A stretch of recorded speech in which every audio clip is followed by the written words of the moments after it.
نحمدہ ونصلی علی رسولہ الکریم اما بعد فاعوذ باللہ من الشیطان الرجیم بسم اللہ الرحمن الرحیم رب اشرح لی صدری ویسر لی امری واحلل عقدۃ من لسانی یفقہوا قولی واجعل لی وزیرا من اہلی اللہم فقہنا فی الدین اللہم انی اسألک علما نافعا رزقا طیبا وعملا متقبلا آمین ثم آمین۔ السلام علیکم ورحمۃ اللہ وبرکاتہ۔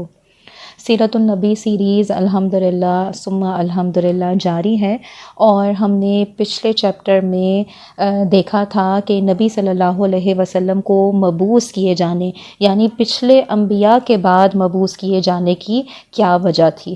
آج انشاءاللہ تعالی ہم مقام بعثت کے انتخاب کے حوالے سے بات کریں گے کہ عرب کی سرزمین کو ہی کیوں چنا گیا۔ اگر نہ ہم دنیا کا جغرافیہ اٹھا کر دیکھیں تو ہمیں ایک ہی نظر میں محسوس ہو جائے گا کہ تمام جہان کی پیغمبری کے لیے روئے زمین میں عرب سے زیادہ موزوں مقام کوئی اور ہے ہی نہیں، اور نہ ہی کوئی ہو سکتا ہے۔ یہ ملک اصل میں ایشیا اور افریقہ کے عین وسط میں واقع ہے، اور اگر ہم دیکھیں تو یورپ بھی یہاں سے بہت قریب ہے، خصوصاً اگر اس زمانے میں یورپ کی قومیں زیادہ تر یورپ کے جنوبی حصے میں آباد تھیں، اور یہ حصہ عرب سے اتنا ہی قریب ہے جتنا ہندوستان ہے۔ اچھا، اس کے علاوہ پھر اگر ہم اس زمانے کی تاریخ پڑھیں تو ہمیں معلوم ہوگا کہ اس نبوت کے لیے اس زمانے میں عربی قوم سے زیادہ موزوں کوئی قوم نہیں تھی۔ دوسری بڑی بڑی قومیں جو تھیں وہ اپنا اپنا زور دکھا کر گویا بالکل بے دم ہو چکی تھیں، اور عربی قوم تازہ دم تھی۔ تمدن کی ترقی سے نا اصل میں دوسری قوموں کی عادتیں بگڑ گئی تھیں، اور عربی قوم میں اس وقت کیونکہ کوئی ایسا تمدن نہیں پیدا ہوا تھا جو اس قوم کو آرام طلب اور عیش پسند بنا دیتا۔ یہ جو چھٹی صدی عیسوی کے عرب تھے نا اس زمانے کی، وہ جو قومیں تھیں وہ اس قوم کی یعنی مغربی قوم کے برے اثرات سے بالکل پاک تھیں۔ ان میں وہ تمام انسانی خوبیاں موجود تھیں جو ایک ایسی قوم میں ہو سکتی ہیں جس کو تمدن کی ہوا نہ لگی ہو۔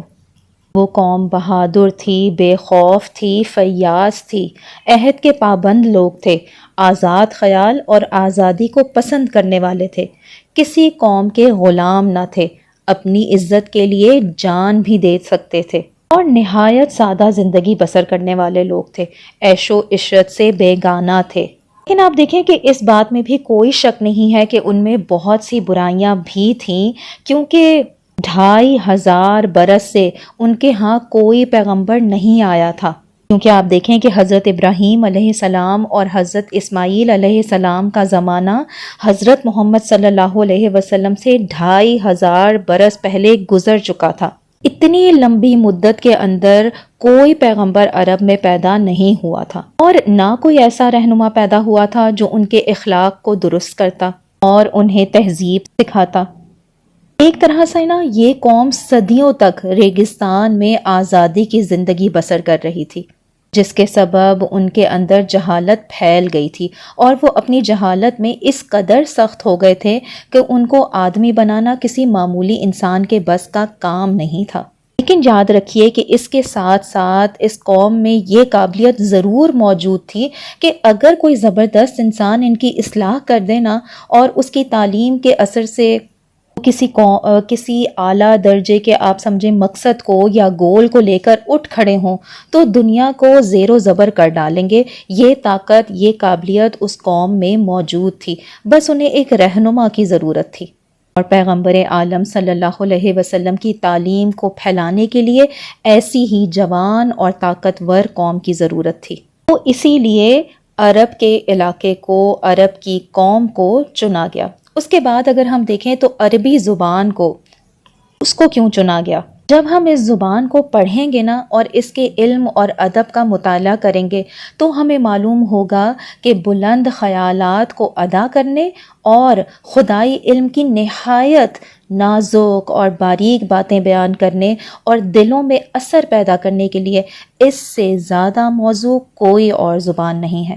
یہ بہت جامع زبان ہے، تھوڑے سے لفظوں میں بہت سی بڑی بات جو ہے وہ سما جاتی ہے۔ اس زبان کے اگر آپ دیکھیں تو مختصر سا بھی جو جملہ ہوتا ہے نا، اس میں بڑے بڑے مضامین آرام سے ادا ہو جاتے ہیں۔ پھر اس زبان میں ایسا اثر ہے، ایسا زور ہے کہ دلوں پر تیر اور نشتر کی طرح اثر کرتی ہے۔ اسی طرح ایسی شیرینی زبان ہے، جس طرح میں نے کہا نا کہ زور ہے اس زبان میں، اسی طرح شیرینی بھی ہے، کہ ایسی شیرینی ہے کہ کانوں میں رس کی طرح پگھلتی ہوئی معلوم ہوتی ہے۔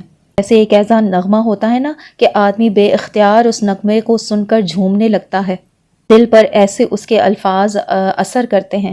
قرآن مجید جیسی کتاب کے لیے بھی اصل میں ایک ایسی زبان کی ضرورت تھی، ایسی جامع زبان کی ضرورت تھی جس میں مختصر جملوں میں بڑے بڑے مضامین ادا ہو جائیں، جو شیرینی بھی رکھتی ہو، اپنا اثر بھی رکھتی ہو اور زور آور بھی ہو۔ تو بس اللہ سبحانہ تعالیٰ کی یہ بہت بڑی حکمت تھی کہ اس نے تمام جہانوں کی پیغمبری کے لیے عرب کے مقام کو منتخب کیا۔ اللہ سبحانہ تعالیٰ نے ایک ایسی جہالت زدہ قوم کے لیے سب سے بہترین رہنما چنا تاکہ وہ قوم کھڑی ہو سکے دین حق کے لیے۔ آپ سوچیں کہ ایک قوم صدیوں سے سخت جہالت، پستی اور بدحالی میں مبتلا چلی آ رہی تھی، اور یکایک اللہ سبحانہ تعالیٰ کی نظر عنایت اس پر ہوتی ہے اور وہ اس کے اندر ایک بہترین رہنما اٹھاتا ہے اور اسے جہالت کی تاریکیوں سے نکالنے کے لیے خود اپنا کلام اس رہنما پر نازل کرتا ہے۔ کیوں؟ تاکہ وہ قوم غفلت سے بیدار ہو، جاہلانہ طور طریقوں کے چکر سے نکل کر زندگی کا صحیح راستہ اختیار کرے۔ یہ بہت بڑی نعمت تھی اللہ سبحانہ تعالیٰ کی۔ لیکن ہوا کیا کہ اس قوم کے نادان لوگ اور جو خود غرض قبائلی سردار رہنما تھے نا، وہ رسول اللہ صلی اللہ علیہ وسلم اور ان کی لائی گئی تعلیمات کے پیچھے ہاتھ دھو کر پڑ گئے اور اسے ناکام کرنے کے لیے نا ایڑی چوٹی کا زور لگانے لگ گئے۔ جوں جوں سال پر سال گزرتے گئے، ان کی عادات اور ان کی شرارت اور ان کی عداوت سب کچھ بڑھتی چلی گئیں، یہاں تک کہ وہ نبی مہرباں صلی اللہ علیہ وسلم کو قتل کر دینے کی ٹھان لیتے تھے۔ اسی حالت میں اللہ سبحانہ تعالیٰ کا ارشاد ہے کہ کیا تمہاری نالائکی کی وجہ سے ہم تمہاری اصلاح کی کوشش چھوڑ دیں، اس درس نصیحت کا سلسلہ روک دیں اور تمہیں اس پستی میں پڑا رہنے دیں جس میں تم صدیوں سے گرے ہوئے ہو؟ کیا تمہارے نزدیک واقعی ہماری رحمت کا تقاضا یہی ہونا چاہیے؟ تم نے کچھ سوچا بھی ہے کہ خدا کے فضل کو ٹھکرانا اور حق کے سامنے آ جانے کے بعد باطل پر اصرار کرنا تمہیں کس انجام سے دوچار کرے گا؟ کتنے صحیح سادہ الفاظ میں اللہ سبحانہ تعالیٰ نے انہیں بات سمجھانا چاہی، لیکن جو نہ سمجھنے والے ہوں وہ سمجھ کر نہیں دیتے۔ اللہ سبحانہ تعالیٰ سے دعا ہے کہ وہ کبھی بھی ہمارے سروں سے اپنی رحمت، اپنے فضل اور اپنی نعمتوں کا سایہ کبھی نہ اٹھائے، ہم پر اپنا رحم، کرم، فضل ہمیشہ رکھے، ہماری ہمیشہ سیدھے راستے کی طرف رہنمائی کرتا رہے، ہمیں کبھی ہمارے نفسوں کے حوالے نہ کرے۔ آمین ثم آمین۔ ربنا لا تزغ قلوبنا بعد اذ ہدیتنا وہب لنا من لدنک رحمۃ انک انت الوہاب۔ سبحانک اللہم وبحمدک نشہد ان لا الہ الا انت نستغفرک ونتوب الیک۔ سبحان ربک رب العزۃ عما یصفون وسلام علی المرسلین والحمد للہ رب العالمین۔ آمین ثم آمین۔ السلام علیکم ورحمۃ اللہ وبرکاتہ۔